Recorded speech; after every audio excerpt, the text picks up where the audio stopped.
اب مسئلہ یہ سمجھیں کہ اللہ نے ہمیں حکم دیا ہے کہ مجھے میرے نام سے پکارو، مانگو،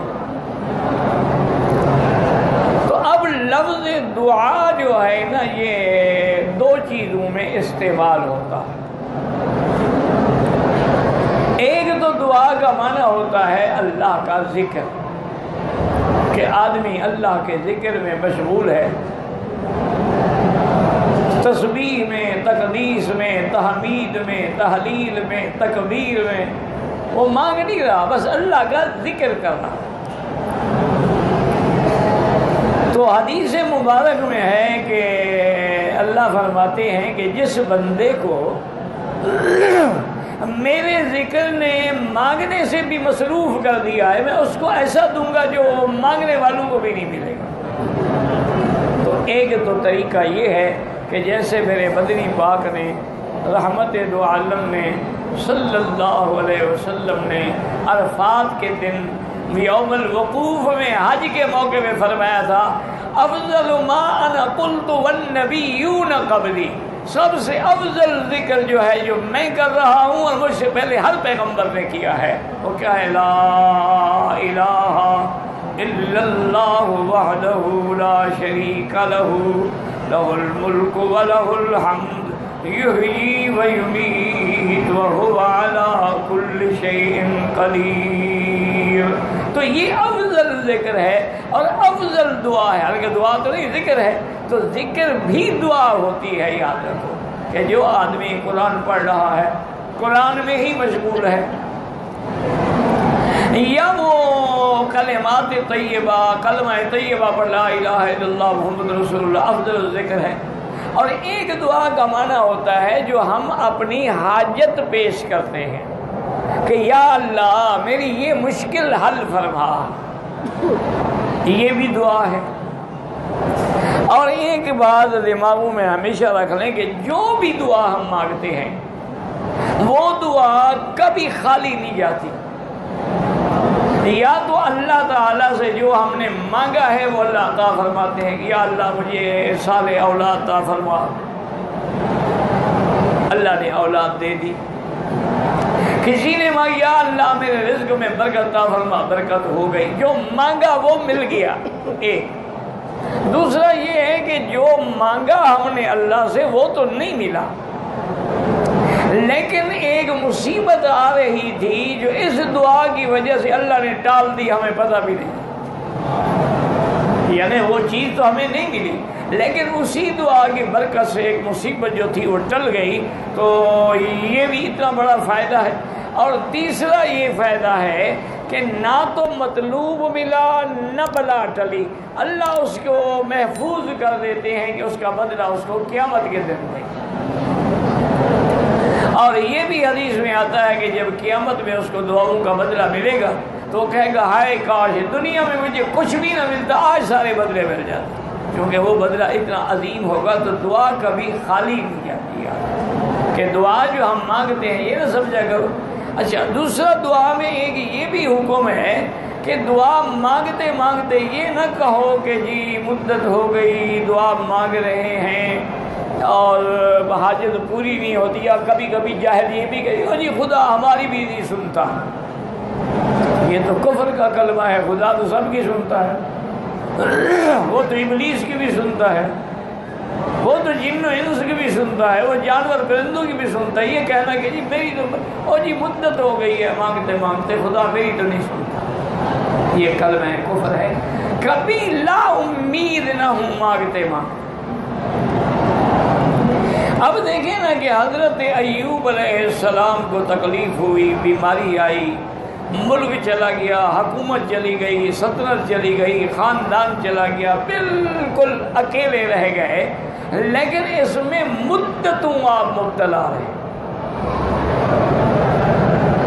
اتنی تکلیف ہوئی کہ جس کا کوئی تصور نہیں ہو سکتا۔ اللہ سے ہمیشہ وہ یہی دعا مانگتے تھے، رب انی مسنی الضر وانت ارحم الراحمین، رب انی مسنی الضر وانت ارحم الراحمین۔ اور اسی طرح قرآن میں ہے کہ رب انی مسنی الشیطان بنصب وعذاب، اب جب دعا کی منظور ہونے کا وقت آیا تو اللہ نے حکم دیا اُلْقُذْ بِرِجْلِكَ هَٰذَا مُغْتَسَلٌ بَارِدٌ وَشَرَابٌ، ایوب جہاں بیٹھے ہو یہی پانی پاؤں مارو، چشمہ نکلے گا، اس چشمے کا پانی پیو، غسل بھی کرو۔ آپ نے پیا، غسل کیا، 1 سیکنڈ میں ساری بیماری ختم۔ اللہ نے پھر آپ کی اولاد بھی دی، وَوَهَبْنَا لَهُ وَأَهْلَهُ وَمِثْلَهُ مَعَهُ، وہ بھی دی، اس سے بھی زیادہ اللہ نے نعمتیں عطا فرما دی، لیکن مدتیں گزر گئی۔ اس لیے ہمیشہ یاد رکھیں کہ ایک تو دعا سے کبھی مایوس نہ ہوا کریں، اور کبھی یہ خیال بھی نہ کیا کریں کہ جی مدت ہو گئی دعا منظور، اللہ کی مرضی ہے، وہ جب چاہے وہ بادشاہ ہے۔ دنیا کے بادشاہوں کے دروازوں پہ جاتے ہو، سال ہا سال پھرتے ہو، کام نہیں ہوتے، کبھی 1 منٹ میں بھی ہو جاتے ہیں، یہ تو اس کی مرضی ہے نا کہ وہ چاہیں تو فوراً دعا سن لیں اور نہ چاہیں۔ اچھا کبھی یہ بھی ہوتا ہے کہ موسیٰ علیہ السلام نے،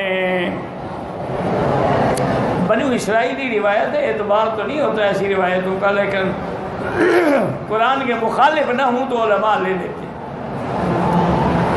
ایک بندے کے بارے میں اللہ کے فرشتوں نے عرض کیا کہ یا اللہ یہ تیرا بندہ ہے اور آج سال ہا سال گزر گئے ہیں کہ وہ تیرے دروازے پہ ہے، عبادت میں ہے، رکوع میں ہے، سجدے میں ہے، ذکر میں ہے، دعا میں ہے، اور اس کی دعا منظور نہیں ہو رہی ہے، اب تو مہربانی فرمائیں۔